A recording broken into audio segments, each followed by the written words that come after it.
obviously, like, look, I get it.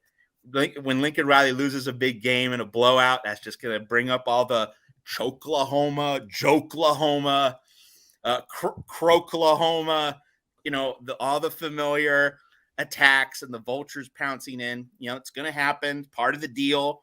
I know it. I get it. I'm a big boy. But just in terms of serious analysis, you don't want to use this season as like the centerpiece or the foundation of the Lincoln Riley can't win big games argument, because most people thought USC wouldn't be in this big game. Most people thought USC wouldn't get here at all. Most people thought USC would miss the Pac-12 championship game, that it was going to be Utah against Oregon. Most people thought USC was going to win only 9 games, and play in the Alamo Bowl or maybe the Holiday Bowl. So USC, this happens sometimes in sports. USC overachieves enough, to get to that big stage. But then when it gets to that big stage, its weaknesses and limitations were exposed. But much as you don't penalize TCU for losing a 13th game, and congratulations to the selection committee for getting that one right and not putting Alabama in over TCU, much as you don't punish a team for losing in a 13th game, you shouldn't critique Lincoln Riley too much about the can't win big games narrative for getting to a big game in a year when he wasn't expected to do that. That you can't have it both ways. If you're gonna pound Lincoln Riley just purely as analysis. Now, in terms of Oklahoma Schadenfreude and Sooner fans enjoying a moment, like, that's fine. I don't care about that.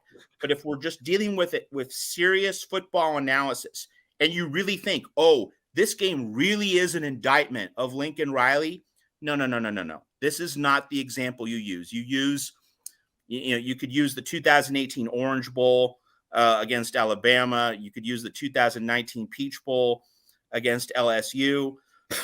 And you could also, just point to the 2021 season when Oklahoma was preseason number 2, predicted to make the national championship game, not just a playoff semifinal, but the national title game.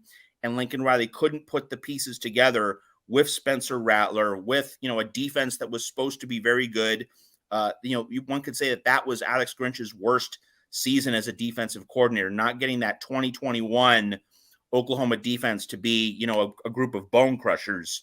Those are the failures that represent the case, the argument against Lincoln Riley and his coaching credentials.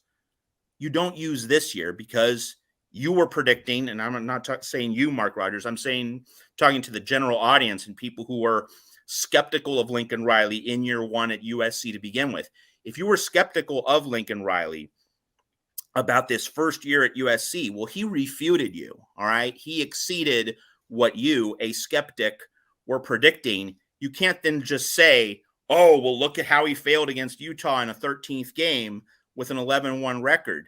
No, you have to admit that he did better than what you were anticipating, but then his limitations caught up with him in a big game against a good team. So just in terms of serious adult football analysis, anyone who was skeptical of Lincoln Riley before the season, you can't just suddenly put all your poker chips on the table and say, look, I was right. Well, you weren't right for the first 12 games.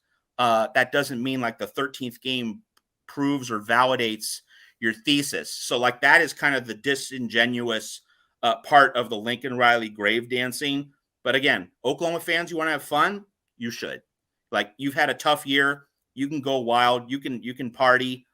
I don't care. I don't have any problem with that. But just if we're bringing this into serious analysis and you really do think, oh, this game against Utah in 2022 is the centerpiece of the Lincoln Riley critique, you need to turn in your football analysis card, much as if you thought that Friday game diminished Caleb Williams' Heisman profile in your eyes. If you think that, again, turn in your football analysis card, watch some college hoops or World Cup soccer, please. Thank you.